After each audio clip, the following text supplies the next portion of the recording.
Welcome to the Meat Mistress podcast. I'm your host, Emma Butler, and this is my audio diary of life on the farm as a full-time farmer, wife, and mother, not always in that order. And oh yeah, I also own and operate a butcher shop.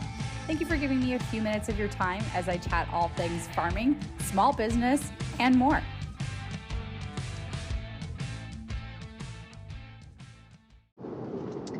Okay, if you see the title of this podcast and you're wondering if I'm okay or what I'm getting myself into, this podcast doesn't really need a trigger warning. I am not talking about death in any real detailed capacity, so don't worry about it. But I did want to dive into this idea and explore it more with you, just to explain myself of what I mean by planning for your death. Here's what I'm talking about.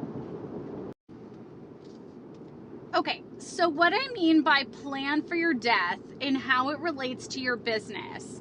Now, I wanted to put this on your mind and on your heart, again, not in a morbid way, but I was recently talking to my friend who is a business owner. She owns a gorgeous clothing boutique, and her and I got talking about this, and I kind of got on a rant about some of the insider things that I do inside of my business for my employees in case something happens to me.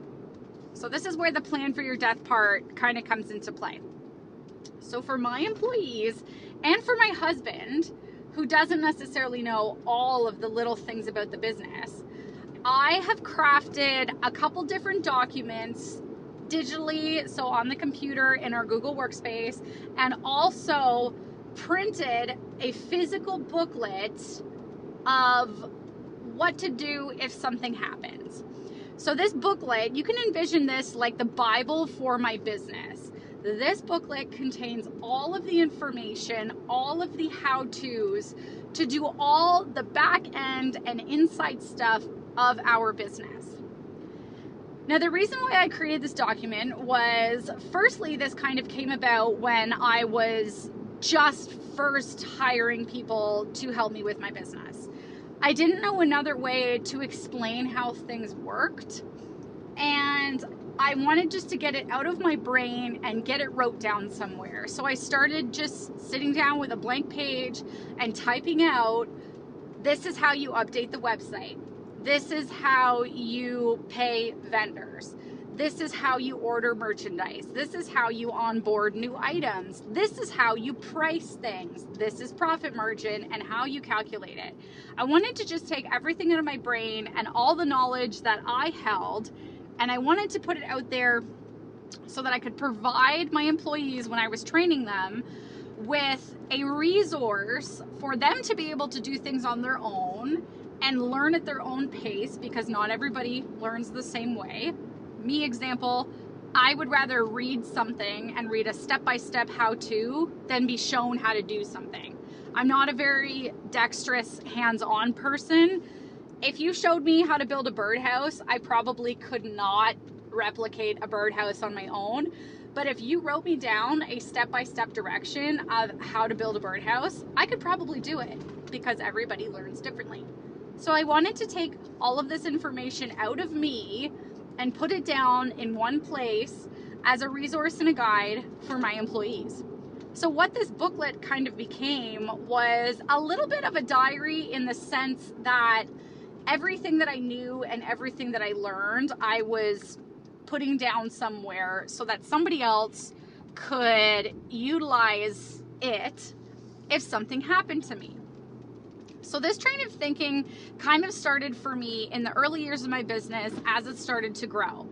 So my husband's role in our business, I shouldn't say my business, our business, my husband's role is very, very different than mine. My husband, if you're just joining this podcast for the first time, we are farmers first and foremost. We raise beef, lamb, and chicken on our farm, and we recently built an on-farm store and a butcher shop. So we are now butchers, and we are custom cutting, dry aging, packaging, and selling direct to consumer the beef, lamb, and chicken that we grow on our farm. So we're as linear and as close to your food as you can possibly get. So my husband's role in our business is primarily raising the animals. He raises the animals, he ships them to the abattoir to be harvested, and I do, in effect, everything else. I do all of the marketing, all of the sales. I manage not only our staff, but I also manage our on-farm store. Everything that has to do with the other side of the business and the more logistic, nuts and bolts part of the business is something that I manage. Marketing, inventory, sales, all that kind of stuff, social media included. I do that. That's just where I have strength and interest. And my husband also, he has his own business because he is a farmer. So he has his own business that he's already running. So his involvement in our business in terms of day-to-day is a little bit more indirect than what my involvement is. So I wanted to start putting all of this down in case something happened to me and my husband, for example, or my mother-in-law had to take over the business in my absence. Again, planning for your death. And I know it doesn't sound great, and I know it sounds kind of cringy to say, but I wanted to put this in the forefront of your mind, and this is what my friend and I were talking about, is that as small business owners who have built our businesses from the ground up, they literally have formulated out of our brains and became this physical, tangible thing. We, as the business owners, are typically the only ones that have that information. Employees don't necessarily have the knowledge or the skill set, maybe not yet, or maybe not ever for you, to manage your website or to update it or to order more product or, do any buying in terms of if you're going to add inventory that you don't produce. Your employees don't have that, and they maybe don't have that cognitive skill or ability. In the event of your death, say you died tomorrow, I hope to God that you do not. I hope nothing happens to you. But if something did, your business has to still survive without you. Your business has to be able to carry on if you are no longer there to steer the ship. So I started thinking this way, again, as my business started to grow and as we started to develop and when we hired employees, I started to think this way of, what if something happened to me? How would the business continue? How would we still be able to serve our customers and produce our products and do all the things that we currently do? How are we going to do that if I am not a part of the business? And then it really got my wheels turning of, if I were to have something happen to me, maybe I had a terminal illness or broke my back or something, how is my business going to survive and keep going if I am not directly involved in it? So when I started thinking about this and diving into it more and more, and when I started pouring all my thoughts into this document that I started creating, I realized, oh my God, I have all this information in me. Like, I discovered things very much like the Meat Misters podcast that I didn't know was information I even had. Until I started pulling things from every corner of my brain, I didn't know that I had that much information within me that I needed to share or I needed to put down somewhere. So I started doing this and I started writing things down, even just simple things of like how to count cash, how to reconcile sales, how to acquire new relationships with potential vendors, like just literally how to do everything, how to make a social media post, for example. I've really dived into all the different parts of the business, marketing, sales, accounting, all that kind of stuff, and just took my knowledge, maybe not my expertise, but my knowledge, and really put it somewhere where it was accessible to the other important people in the business. Because as your business grows and expands, it does kind of get away from you and it does become its own living thing, as it should. It very well should grow beyond you, because that is kind of the merit of a successful business, is that it grows and it flourishes. Now, for me, and that train of thinking of plan for my death, again, it goes back to my husband, who he's running his own business. He's doing his own thing. He's not involved in the way that I am.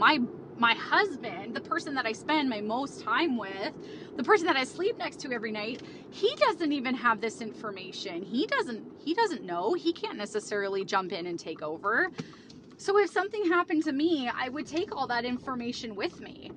So I started really kind of being proactive, even just in how I did things moving forward when I had that thought. Obviously, I try to be careful when I'm driving and doing things like that. But I wanted to make sure that I poured the right information into the right people. So for example, my staff, as my staff grew and flourished and have really come on board with me, I've poured more responsibility into them. My general manager, for example, I pour a lot of responsibility and trust and faith into her, and I put knowledge on her so that she has that, so that in the event that something happens to me, she can helm the business and she can keep it going until, you know, things get sorted out. But I wanted to bring this conversation up to you and just put that on your mind, as even if you're developing your business or if you're an experienced business, because my friend, when her and I were discussing this, her business is about as old as mine is. So we're about 4 or 5 years old. But we're both still very learning. We're not by any means seasoned business owners. We're seasoned entrepreneurs, but we're not seasoned business owners. So we're going to come across things and we bounce ideas and stuff off each other. I'm really grateful to have her as a resource because her business is completely different from mine. As I mentioned before, she owns a boutique. So her business is different from mine. I've onboarded a lot more employees than she has. She still does a lot of stuff on her own. But we had this conversation and I thought it was really worth bringing to the table here on this podcast in case it's something that you haven't thought about before. Because I see her in her business and her and myself and you and your business. As a business owner, you are the absolute kingpin. You are the thing that keeps everything together and keeps it going and keeps it growing and navigates this business through the trials and tribulations and serving customers and being able to really become profitable and also becoming viable. Like, becoming a viable business is a very hard accomplishment because you do have to really hang on. You have to get through the tough times. You have to do a lot of investing, both monetary and emotionally. You have to do a lot of investing. So I looked at my beautiful friend and her successful business, and we're having this conversation, and she's starting another business, which I think is even more incredible. She's the perfect person. I looked at her and I just kind of said, you know, like, well, what's your plan if something happens? And she, being the seasoned business owner that she is, or the seasoned entrepreneur rather, she kind of got this wild look on her face, like, I never thought about that. What happens if something happens to me? And I kind of said, yeah, girlfriend, like, I don't want to go there, but I'm just saying, what happens? And she said the same thing. She's like, my husband could never do this. He couldn't take this over. He's not involved in all these ways. So I encouraged her to kind of do the same thing, of start writing things down in a place, in an email somewhere. So if something happens, things can be taken care of in your absence. Now, for myself and my business, I now have 8 employees. My business is thriving. It's continually growing, all of which are amazing things. But if something happens to me, if I die, the business cannot die. There are people with families that are relying on this business as their source of income, as their, place where they get fulfillment. This is their place. And if something happens to me, the business can't just come to a standstill. It can't just stop. I'm sure it would, but it can't dissolve. It can't crumble. What we have built, what my husband and I have built, and what we have invested in cannot stop if something happens to one of us or both of us. The business has to keep going, because that is what I want. I want the business to keep going when I am not. I'm trying to build a legacy for our family and for our children and for our community. It can't stop. So in pouring this information out in an easy, accessible place and sharing that I have done this with my trusted employees and with my husband, that, hey, it sounds crazy and I know nobody wants to think about the what if, but the thing about it is that you don't know. It's unknown. It's the only thing in life that is promised, is that we will die, but you just don't know when. And again, I'm not trying to be morbid. I'm not trying to be a certain type of way. I'm just trying to bring a thought to the forefront for you that maybe you've never thought about it. And if you haven't, I don't blame you. This thought just kind of came to me out of nowhere one time, and I feel like it's just a nugget of wisdom that I wanted to pass along. I wanted to make sure that as your business grows, maybe you're not in the position yet to sit down and write a whole chapter book, let's call it, on how to run your business. Maybe you're not there yet, but if your business is just developing, you can still keep, say, notes in your phone of this is how you log into the website, and this is how you upload a picture of the item and create a new item and put it online for sale. This is how you log into the social media, and when you go on your, say you're using an editing program for your photos, be like, this is the preset that I always use, or something. Like, just these little things that you might think are just little and trivial, but if something happened to you and you wanted your business to stay viable and growing and not dissolve, these little things do matter. And I think it's a really good way too, as I said, to be a diary of a place where you just dump your knowledge, even for yourself to refer back to. Like, referring back to these documents has really helped me when I'm doing things that I maybe don't do all the time. Like, for example, I had to go and recall a gift card. So our gift cards are sold in like a plastic card form that you can swipe at checkout and utilize the gift card. So I had a customer want to know what their balance was on their gift card. And that looking up a balance on a gift card is not something that I do very often. So having a document where I had it wrote down of how to find the balance on a gift card was super helpful for me. Even though I'm the mastermind behind this whole thing, it's not something I do very often. So being able just to refer back to that document super quick to see the steps of, oh yeah, I click here and I click here and I go here and I'll find the information. That was helpful even for me. So sometimes I joke that, you know, my former self really helps my current self. Like, sometimes she really has my own back, and I'm super grateful for that. So even just things like that can be helpful for you as a business owner to have those resources to lean on when you need them, because as business owners, we forget things, we learn new things. In terms of the back end on a website or a sale platform, things change all the time without warning, and you have to relearn them. So keeping those documents that you're now creating updated is also a good move to make as well, because say the entire back end of your platform on your website changes, you want to be able to update that document so you have that. So again, if something happens, somebody else can dive right in and they're not using stale information from, say, years prior. I know this was a really short one. I just wanted to bring this podcast to you with this little bit of knowledge, like I said, because I think it might help you in your business. It might be something worth considering for the future if you're still developing your business.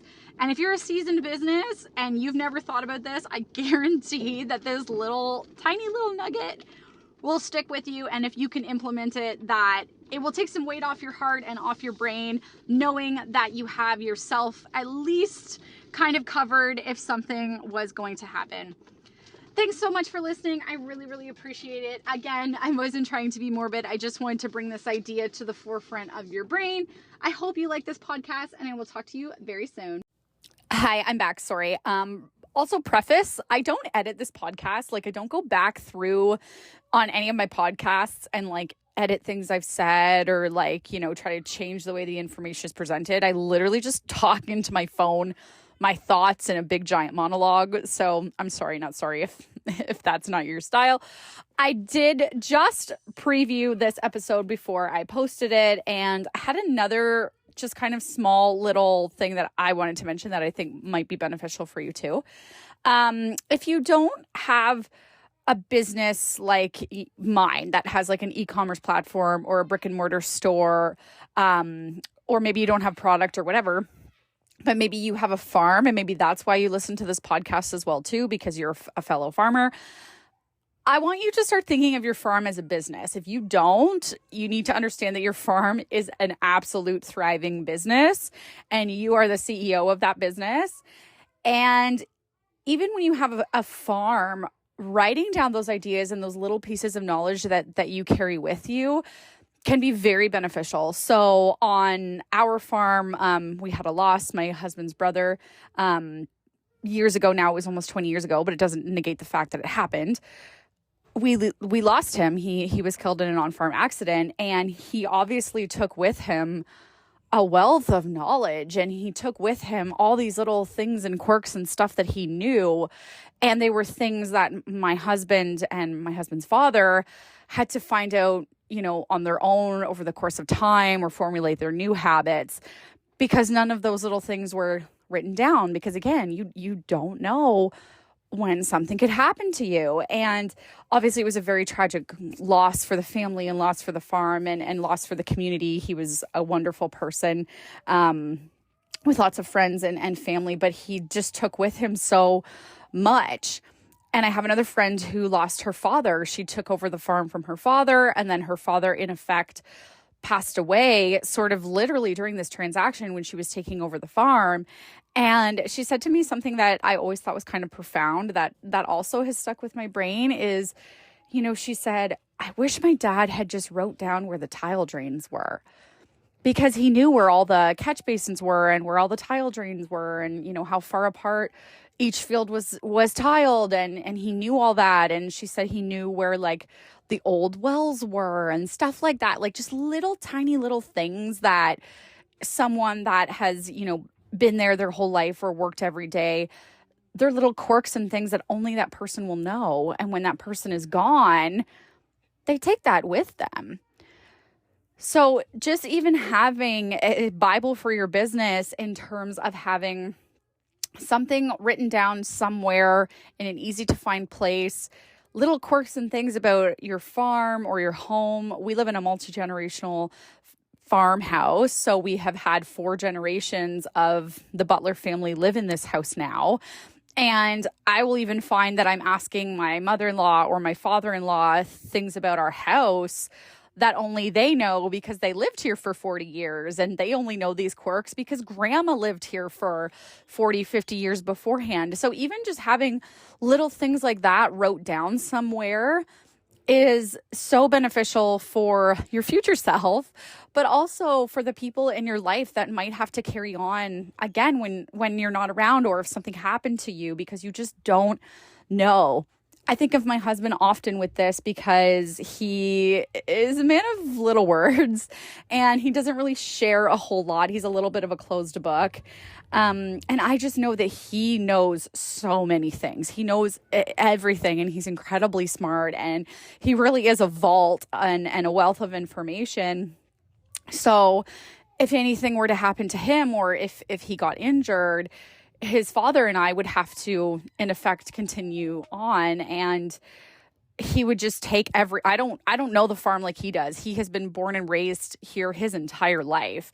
He grew up in this house that I was mentioning. His father grew up in this house. Like, the pair of them know every single thing about every nook and cranny of this farm, and they know all that, but I don't. If I had to take over in their absence, that's 30, almost 40 years worth of knowledge that my husband would take with him if he wasn't here, that I don't have, that I would have to learn. Now, I'm sure I would be capable of figuring things out, but if there was just a resource that I could lean on to at least know a little bit of things here and there, I feel like it would be really beneficial. So I wanted to just put that thought in your brain too, that maybe if you don't have a business like mine and you're not in the capacity of the way that I am, if you have a farm, you do have a business. And especially if you have a family farm where you're working with multiple generations, everybody has so much knowledge within them and knows little quirks and things that you don't want that knowledge to be lost, because once they're gone, it's gone. Anyway, I will leave you with that. Again, not trying to be morbid. This was kind of a heavy one, I know. I will talk to you very soon. Thank you for listening to another episode of the Meat Mistress podcast. I'm your host, Emma Butler. I've really enjoyed chatting with you. Thanks for listening. I can't wait to see you back here again. If you'd like to keep up with all things happening J&E Meats, which is our farm store and butcher shop, You can find us over on Instagram at JNE Meats and on Facebook as well too. I will talk to you again very soon.